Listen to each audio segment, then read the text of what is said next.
aking pagkabata.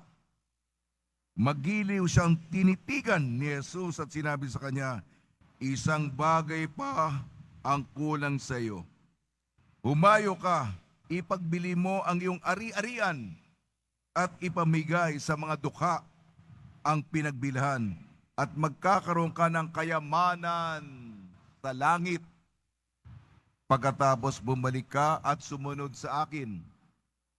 Namanglaw ang lalaki nang marinig ito at malungkot na umalis sapagkat siya'y napakayaman.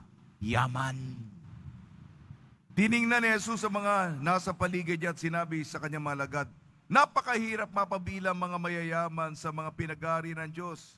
Nagtaka ang mga alagad sa pananalitang ito.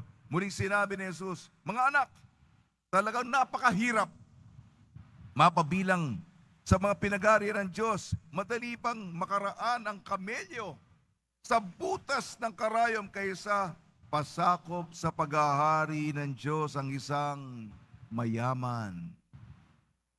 Lalong nagtaka ang mga alagad, kaya't sila'y nagtanungan, kung gayoy, sino ang maliligtas? Tiningnan sila ni Jesus at sinabi sa kanila, hindi ito magagawa ng tao, ngunit hindi ito mahirap sa Diyos. Magagawa ng Diyos ang lahat ng bagay. Ang mabuting balita ng Panginoon. Pinupuri ka namin, Panginoong Hesukristo. Magsiyo po ang lahat. Isang mapagpalang Lunes pagkatapos pinagdiwang natin kahapon ng kapistahang dakila ng Panginoon. Banal na Santatlo. Salamat sa Ama, salamat sa Anak, salamat sa Espiritu Santo. Patuloy po akong personal na nagpapasalamat sa Pong Senyor. Ako'y tumigil lamang. Buti binigyan ako ng maikling pagkakataon upang mapalapit, masulyap ng malapit sa Kanya. Itong sapagkat dati sa misyon, liblib at malayong lugar ako, nakakasama ko lang ang po sa inyo sa pamamagitan ng online na mga misa at nababanagan ko lang sa malayo. Ngayon ay malapitan at ang aking mga kahilingang tinataas ay nasasangguni ko sa Kanya. Mabait talaga ang Panginoon. Ang ating mapagbasa, unang sulat ni San Pedro. Ang sabi dito, paano natin malalaman ang ginto ay tunay na ginto? Aber, ang ginto kailangan dumaan muna sa apoy upang malaman natin kung puro, kung dalisay. Nako, ginintuan ba ang ating pananampalataya? Magyayabang tayo, Panginoon, baka ginto, baka pilak, baka tanso, pero mga metal yan, kahit na pilak at tanso, dadaan pa rin sa apoy kung talagang tunay, walang halo. Ginto, napakahalagang metal. At ganun din tayo. Ay nako, sino ba gustong dumaan sa pagsubok? Sa pagtitiis? Sa pagsasakripisyo? Kayo, kasama na ako diyan. O Panginoon, ba't mo naman ako madalas na pahirapan? Talaga, mahirap. Hindi kita maintindihan, Panginoon.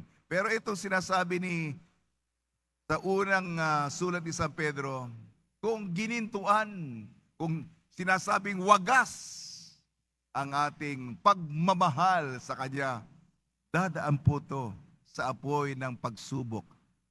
Tayo po'y lilitisin, tayo po'y susubukin, dadaan po tayo sa mga pagsusulit.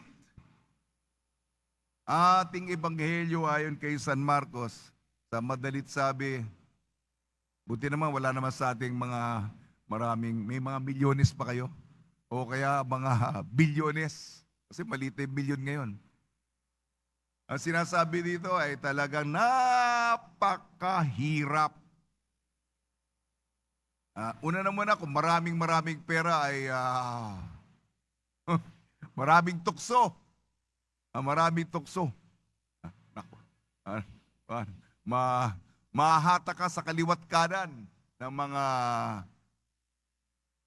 bagay na hindi kaaya-aya. Alam po natin ito. Kahit na yon, hindi natin naiisip ang Diyos. Kulang ang panahon natin sa Diyos kasi ang kayamanan talagang iilan lang kasi mga mayayaman.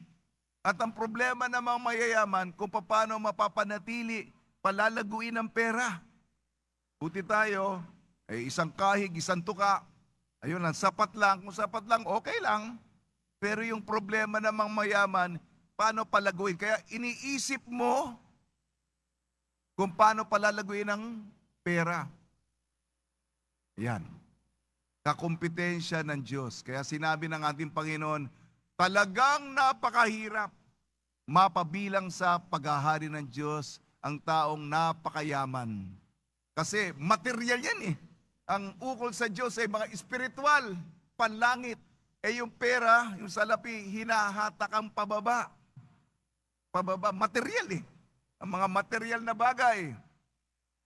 Bahay, kotse, paramihan ng mga bahay, mga ari-arian, di ba ganyan mga mayayaman? Ayan, ako. May panahon ka pa ba sa Diyos?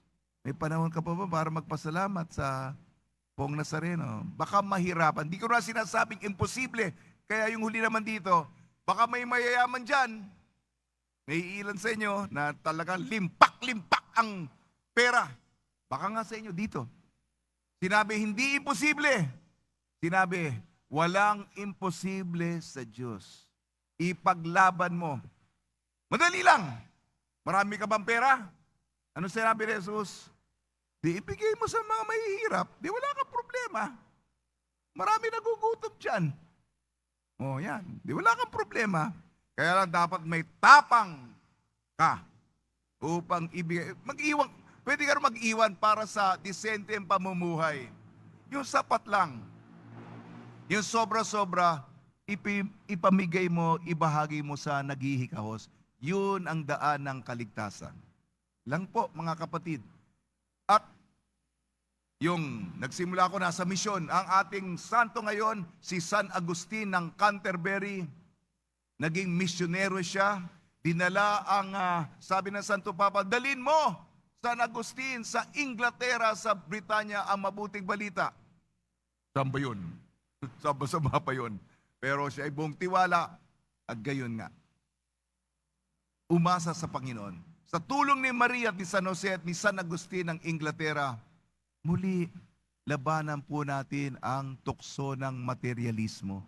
Sapagkat pababa, papunta doon sa ibaba, pang-impyerno talaga.